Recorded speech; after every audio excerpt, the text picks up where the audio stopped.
Değerli Ulusal Kanal izleyenleri, özel bir röportajla karşınızdayız. Gazeteci Andre Vltchek'le bugün konuşacağız. Kendisi Türkiye'yi, bölgeyi bugün ve dünüyle, yarınıyla çok iyi bilen bir isim. Sadece bölgemiz değil, dünyayı dolaşan, aslında dünyanın nabzını tutan nadir gazetecilerden bir tanesi diyelim. Kendisiyle bugün geniş kapsamlı bir söyleşi yapmaya çalışacağız. Tabii dünyanın içinde bulunduğu durum, Çin-Amerika arasındaki rekabet, bölgemizi ilgilendiren belirli konularla ilgili son gözlemlerini kendisine sorma fırsatımız olacak.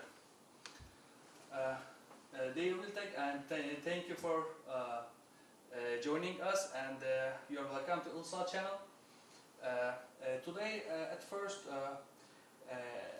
I would like to talk with you and the situation around the world, but general situation, expectations or tendencies, and we are really wonder your experiences, especially and something I have to ask about China and the US, but at first maybe we have to talk about the coronavirus, because we are all and discussing what will be happen after the coronavirus. Consider this crisis a medical crisis or the starting of systemic collapse? I think it is both medical crisis and very dangerous political crisis or situation. As you can see, there are two ways how to deal with the situation. With the issue. One is a socialist approach, which is actually very successful. We saw it in China from the beginning, when the country which had actually no idea what it is facing, People's Republic of China, managed to defeat the virus within several weeks. Of course, through very draconic measures, they locked down the province, they locked down the city of Wuhan, but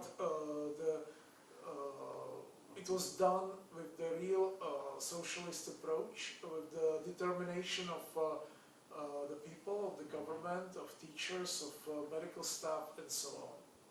Then other socialist countries that were extremely successful were Vietnam, which until very recently had zero casualties. Vietnam is the second country which is actually which showed how the socialism can defeat coronavirus. Very recently, only 2 people fell to coronavirus, and Vietnam showed absolute heroic approach. They mobilized the civil aviation. Their 100 passenger flights actually evacuated the entire city of, or tens of thousands of people from the city of Da Nang in central Vietnam. Then you look at Cuba, and you look at Venezuela, all big success stories. But some people, especially from the West, criticize China like that. Okay, China is successful to struggling coronavirus. It's okay, but there is no democracy. My opinion is China is much more democratic country than the West. The question is, what is democracy? Democracy is nothing else than the Greek 2 words, democracy, which means the rule of the people. And the rule of the people is implemented in absolutely different ways in places like China or Vietnam or in the West. So Chinese people or Vietnamese people have much more to say about how their country is governed. It is direct democracy, and the Communist Party in both China but also in Vietnam is actually a mediator between the people and the state. In the West, there is a multi-party so-called democracy. But what if none of the parties is actually representing the people? I'm not saying it's happening or not happening. It's a rhetorical question. Or what if actually the parties are owned by the business interests? You see, the difference between China and United States or United Kingdom is that in China, the Communist Party, which represents the interests of the people, is telling big companies what to do, what to produce for the nation.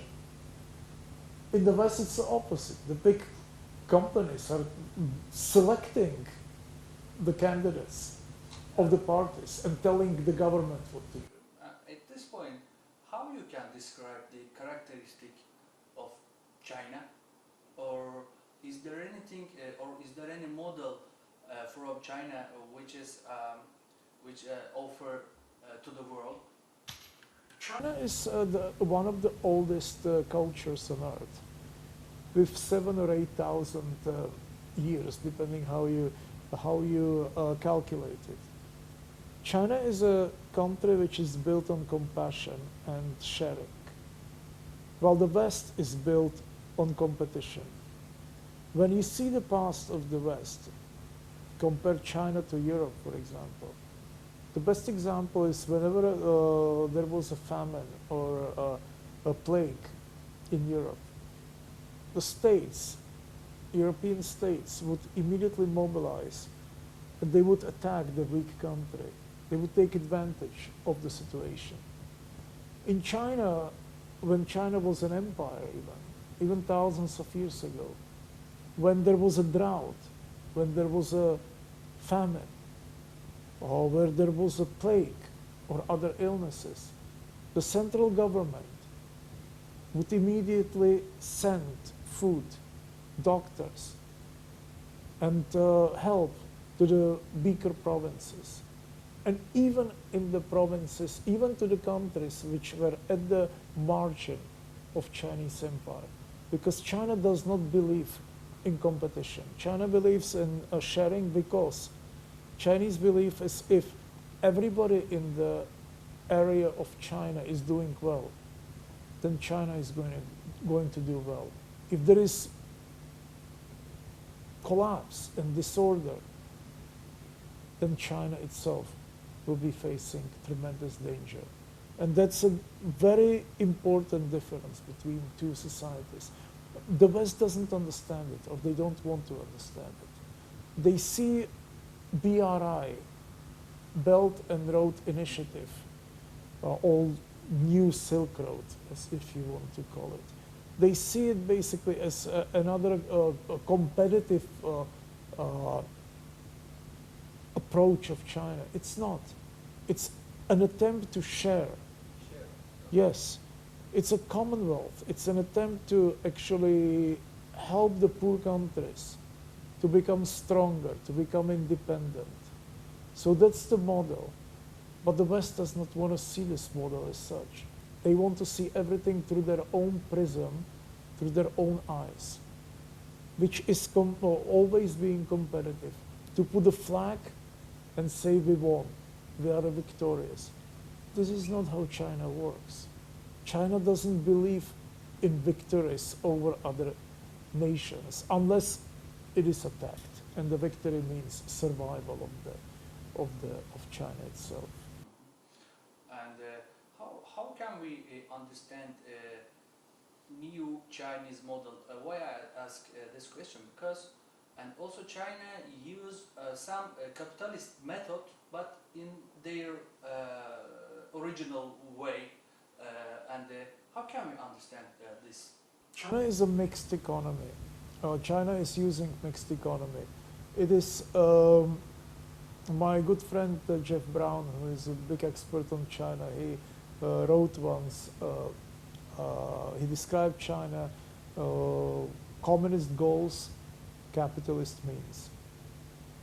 So the way it works, the mixed economy, is that the Communist Party of China evaluates what is needed to interconnect the country and improve the living of the people. And they come up with the idea that they need billions and billions of dollars investment into the railroads. So what do? They cannot produce, the communist state-owned enterprises cannot produce all the switches and platforms and trains and rails. So they go to private companies and they say, please compete and come up with different models and we will choose the best model. And then they select the best model and they tell them to produce it for the nation. But it's not the other way around. In the West, the capitalist companies, enterprises, they tell the government what should be done, what should be produced. And then the government succumbs and just produces it. In China, there has to be a symbiosis between the socialism, communism, and capitalism. Capitalism is used to improve the country. It is not allowed to control the government, like in the United States or in the European Union. Do you think that Asia is ready to lead the world, to lead the new world? Well, first of all, what I believe, number one, is that the West has absolutely no moral mandate to lead the world. After the massacres of 500 plus years that killed hundreds of millions of people and destroyed entire cultures, I don't believe that Europe or the United States have any moral mandate to lead the world. If Asia is really going to replace that horror that our planet went through, then be it. Because at least we have a hope that it is not going to repeat the same things that Europe and the United States did. So it's not a question whether anybody has a right to lead the world. It's a question that this horror of the West brutalizing and terrorizing the world has to stop. Has to stop as soon as possible. That's one. Two, Asia is not, more people live in Asia than in the rest of the world. So it's not only one Asia. Asia starts here across the Bosphorus in Istanbul, and it goes all the way to East Timor in Southeast Asia. It's a tremendous, it's a colossus. So we cannot really, when we say Asia, which Asia, right? It has to be, is it communist China, communist Vietnam, or is it India, which is turbo-capitalist and feudal and based on very ancient caste system, which definitely cannot be supported, or is it Gulf, which again is at the full mercy of the West. So Asia is very diverse, or is it Japan, which is a closet socialist country but which has no foreign policy, and although it has very high standard of living and quality of life, and it's a wonderful country which I love, it is still, serving the Western interests until now. So Asia is extremely diverse. Is it North Korea or South Korea? It's complicated. But definitely, I believe in the communist China. I believe in socialist Vietnam, and I think that it is not just belief. It is incredible effort that I describe in my books. It's not only political, although of course it is political. It is also about ecological civilization, which President Xi is implementing. It's about creating a kind and diverse society based on the old principles. It is basically a country that cares more about the quality of food that we eat than about the intensity of agro-business. Even these aspects are very important. And that's New China, which is not known in the West because they want to portray China as a pollutant. They don't want to show China as a country which is at the vanguard of the new environmental policies. At this moment, what can we say about American dream? Is it alive? And you have visited US recently, and what was your experience, and what is going on there, especially after the George Floyd protest? I lived in the US for like 14 years in and out in the past. I left. I never wanted to go back to live there. I go there to show my films or to write books, but I never lived there anymore. I went back. And I went back a few weeks ago, particularly to Minneapolis, where George Floyd was killed. I went back to my city, my former city, New York. I went to Boston, I went to Washington, D.C. I left totally depressed. Why? Because what I see there is such a confusion, such a sadness, so much poverty, so much intellectual confusion, uncertainty, so much hatred. And it is, of course, because of the racism. But not only because of that. It is socially very complex, very sad place. You go to Washington D.C., you have tents with the colors of American flag, and you have homeless people living there all over the downtown Washington. You know, in the old days, Washington Metro was one of the most beautiful in the world. It was built by Italian company. It was totally designer metro. Now it runs only half of the time, not only because of the COVID, but also because everything is falling apart. I got on the escalators, I almost fell because escalators are shaking. In New York, I stayed on Canal Street in downtown. It's just absolute disaster. The graffiti, dirt. You see so many people under the substances, albeit alcohol or narcotics. Did you feel yourself safe when you were in? I never even think about it like that. I just felt very uncomfortable. I felt uncomfortable because I felt that I am intruding in the city which is going through some terrible medical condition and mental condition. I felt that I entered the hospital illegally, and I am eavesdropping, and I am performing some sort of voyeurism.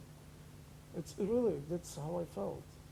Because it didn't feel at all as a rich country that is controlling the world, although it is, in many ways. When we talk about the US, we are always using Democrats, politics side, I'm talking, or Republicans.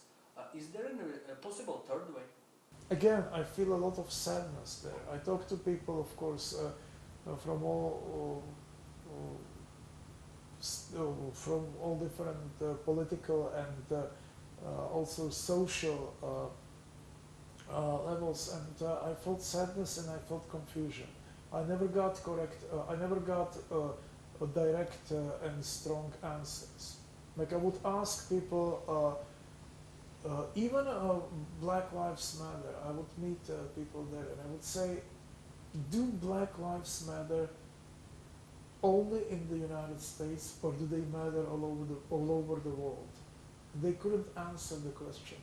They are so deeply submerged into their social problems. There like 30 to 40% of people may lose the housing now because of the COVID. Yes, it's insane. So what are you? They look at me like I'm crazy. I'm asking them about the global system and colonialism and what they do to Congo, or what do they do but they cannot really imagine what is going to happen to them in 2 or 3 weeks. So it's almost like they see themselves as victims, and they are both, of course. They are victims and victimizers. I worked with the indigenous people a lot there, You see, after killing of George Floyd, there was a huge explosion of outrage. And these demonstrations in Minneapolis, they were infiltrated by the white supremacists, the Proud Boys and other organizations. And they attacked businesses and they began burning the streets. And the Native Americans joined the forces with Black Americans to defend the neighborhoods and expose these horrible people. You have to understand that all that is happening now in the United States is hundreds of years of terrible history. After Columbus so-called discovered America, some 90% of the indigenous people of North America died. They were killed, they died from diseases, they were liquidated, they were exterminated. And then the slaves were brought to the United States from Africa. And I know where they were brought from because I know the wharves from where they were exported in Senegal or in all over West Africa. And I saw what is happening, what happened there. I see the sadness until now in Africa, among the African people, what was done to them. It's inexcusable. It's a country which is based on genocide. And that's why when they tell me that, why do you support destruction of the statues of people like Columbus or King Leopold II in Belgium? It's all history. I say, no, it's not a history. The statues are still there. They represent yes. And the whole mindset in the West, including the United States, is based on the glorification of these people. And they have to go, whether it is practical or not. These statues have to go. It is, I say, like, imagine if you are a Jew and your grandparents died in Auschwitz and you live in a country where there is a Goebbels and Goering and Hitler. The statues are welcoming you wherever you go at every corner. How would you feel? Well, how do you feel if you are Indian? And there are statues of Winston Churchill who allowed great famine of Bengal to happen in which millions and millions and millions of people were slaughtered. Where people in the Middle East were slaughtered and in Africa. You know, I mean, it's terrible what happened to Jews. It's terrible what happened to Africans. It's terrible what happened to Indians. And it's terrible what happened to people who were forced to build the United States and who were forced to die. So the rich European whites should build their new empire in North America. If we look to Donald Trump, we have to fear rising China, and we have to fear Iran and or Venezuela. Which time these political language will change? Is there any date we can say? They will change when the mass media of the West will finally start to function as a media, not as a whorehouse. What you see, if you open the yahoo.co.uk and you look at the front page and you look at the first 40 titles of the news, you start to wonder, you know, even Nazi propaganda start to look quite reasonable. Or if you, this is all, there is no deviation. It's all the same. China, China, China. Russia, Russia, Russia. There is not one piece of news that would be criticizing the Western approach towards China, or Western approach towards Russia, or Iran, or Venezuela. It is a horror. Iran, another country with some 6 or 7,000 years of great history. A country with tremendously creative people, some of the greatest filmmakers, big thinkers, scientists who can maintain the country despite of the horrible embargo. These people are demonized for what? In 1953, the West overthrew Mossadegh, who was one of the greatest politicians of the Middle East, and a socialist and a decent human being who wanted to use oil to improve lives of the Iranian people. And then Iraq was unleashed against Iran. And again, hundreds of thousands of people died. What did Iran ever do to anybody, except that it wanted to stand on its own feet as it does now? Look at Venezuela. I was in Aruba after the United States. Aruba and Curacao are two small islands which are colonized by the Dutch.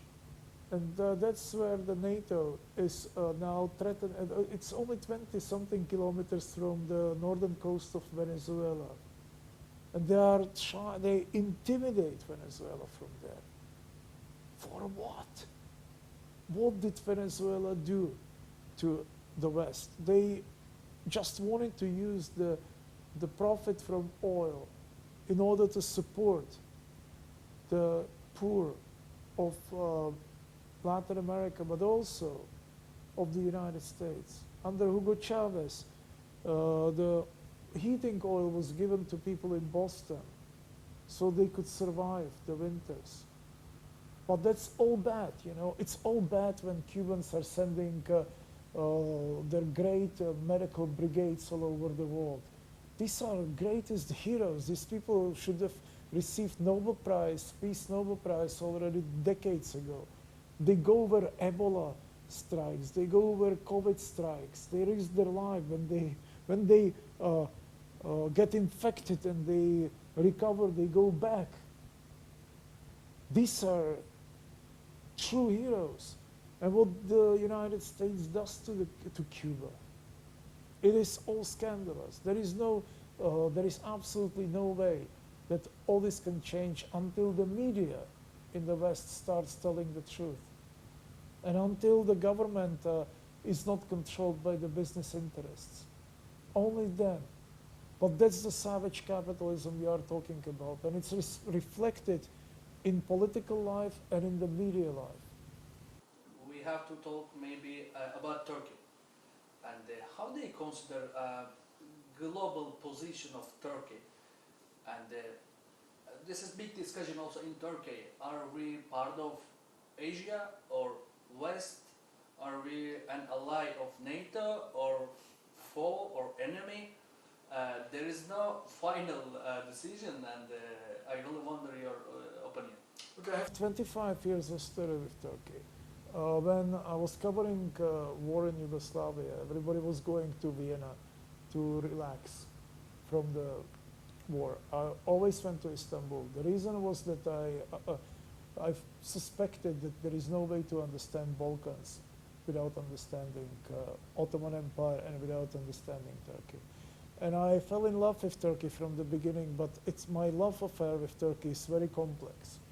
I mean, I love it as an artist. I love it as a novelist.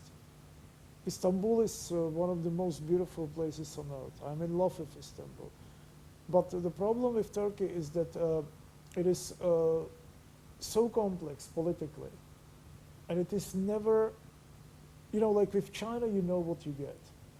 With the United States, you know what you get. Turkey changes. It fluctuates. I never understood Turkey fully, and I worked here a lot. I worked even for... If I understand true, you say Turkey's political landscape more complex than China? Much more. This country is precisely for the reason that you said. It sits at the doorsteps of Europe. Part of it sits in Europe. It's enormous land mass goes all the way to Iran. And intellectuals in Istanbul or in Izmir are fiercely pro-Western. And what does it mean? I don't really know sometimes. Because they really, for them, whether they can have a beer on the sidewalk or cafe is sometimes much more important than whether Turkey is member of NATO or not. And I know because I have friends here, writers, you name it, and they will tell me, you know, that they hate Islamists because they don't allow them to live European life. So what is it? On the other hand, I understand them also because they want to live the way they want to live. But politically, it's also very complicated. This country is now facing Greeks and French and Italians, and but it is member of NATO. Yes, and so what is it? It's not fully, you know, against the EU because it's a NATO country. It's the second most powerful army in NATO. You know, and you can see how complicated it is. In Sherlik, for example, outside of Adana, it was an airbase from which NATO was doing all kind of horrific actions and bombing campaigns all over the Middle East. But in the meantime, you ask the government, and they of course very often get extremely angry at the Western policy towards the Middle East. Now the complexes of Syria, complexes of periodically with Russia, you know, once Turkey is an ally of Russia, and next time you see Russian jet falling, being shot by the Turkish fighter jets, and then you talk to Russians and they love Turkey. The Turks actually have very good relationship with Russia. It's extremely complicated. I wrote once an essay which is describing why it is almost impossible to fully comprehend Turkey if you are not Turkish. And it was semi-comical, but it's actually serious. And now it's very serious because position of Turkey is very important, geographical, political. Whatever Turkey is going to do in the next weeks even, forget about months of years, will have a tremendous impact on the world. It's a very important country. I always say to all my friends who don't know Turkey very well, I always say Istanbul and Beijing were two most important cities in the world. It's not, and it's again becoming a very important place, Turkey. It's not some, you know, Middle Eastern or European or whatever country. It's a very important country, and which way it will go will have a huge impact on the region, on Europe, on Africa, on the world. After the coup attempt, we are criticizing being a NATO member and our being a candidate of European Union. Look, Turkey doesn't need to be member of European Union anymore. Maybe 20, 25 years ago, it was a big dream. And when I came first to Istanbul, there were open sewages here. There was a lot of poverty. Istanbul was always beautiful, but it was full of unsettling problems of the third world. 25 years later, this is one of the greatest cities on earth.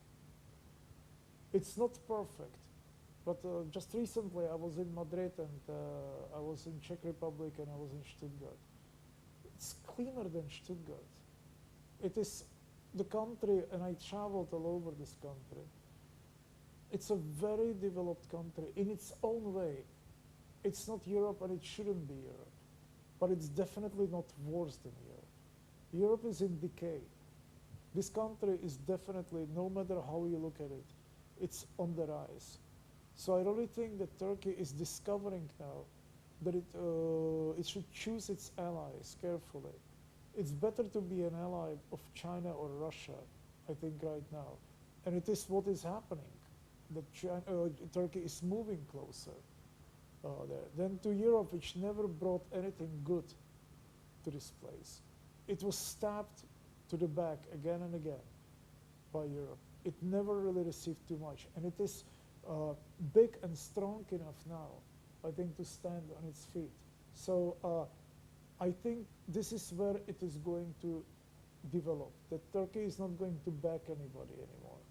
It's not going to knock at anybody's doors.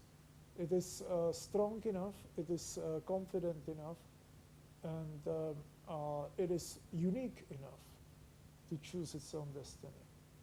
At this point, especially pro-Western media outlets in Turkey, they are claiming we can't trust Russia or China because of they are not democratic countries. Okay, we have some problem. This is that media outlets coverage in general, and we have some problem with West, US and Europe, but we can solve and using our democracy this problem. This is claim, and Turkish people listening these media outlets 24 hours and under these groups effect, unfortunately. First of all, remember what I said before about democracy. That's the, I think in order for Turkish people to make a decision, to make a really decision based on the knowledge, you have to, they have to really study what is democracy in other parts of the world. How democratic is China, how democratic is Russia?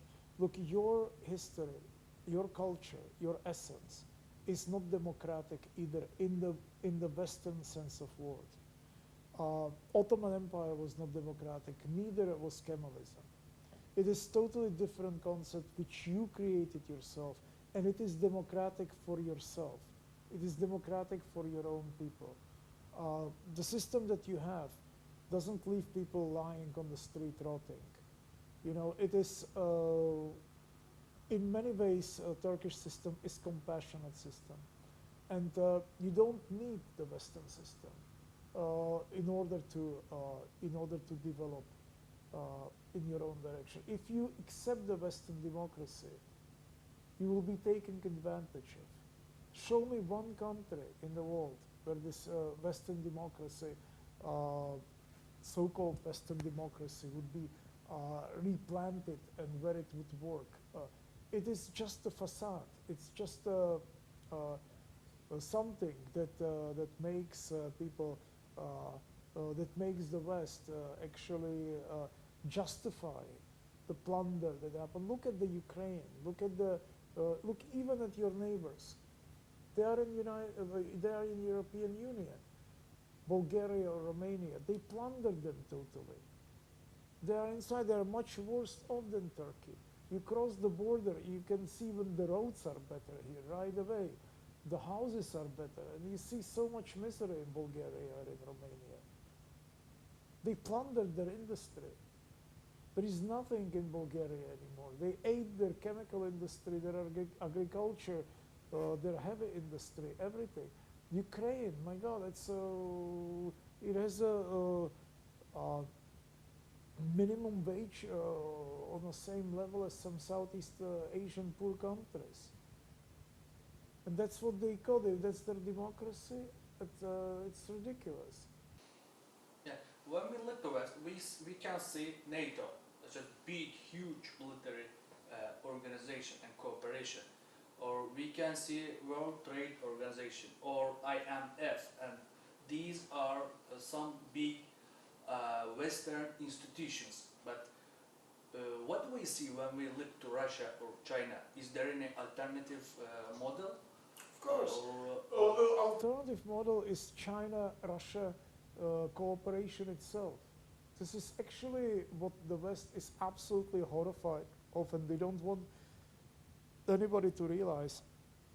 At this moment, Russia and China together are a bloc But which can near history, they which have can big be- discussion, especially Russia and China, and there was big problem and border problem, and there But was some in the past.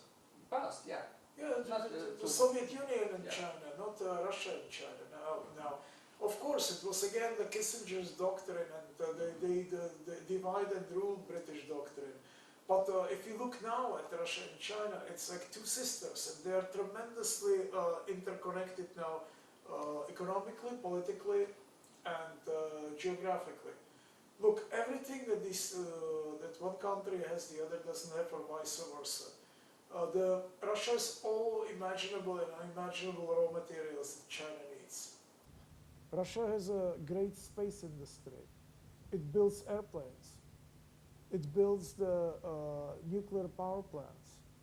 It is a huge weapon producer. China has what Russia doesn't have. It produces everything from electronics to you name it, the heavy industry. It is light industry. It's just these two countries are totally interconnected now, and militarily too. So one country attacked would be defending the other.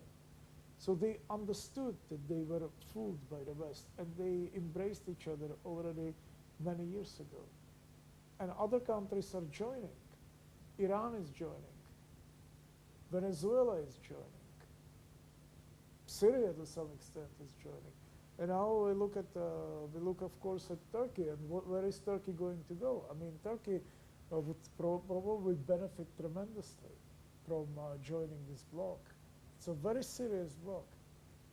And hopefully, if Brazil will wake up again and go back to BRICS.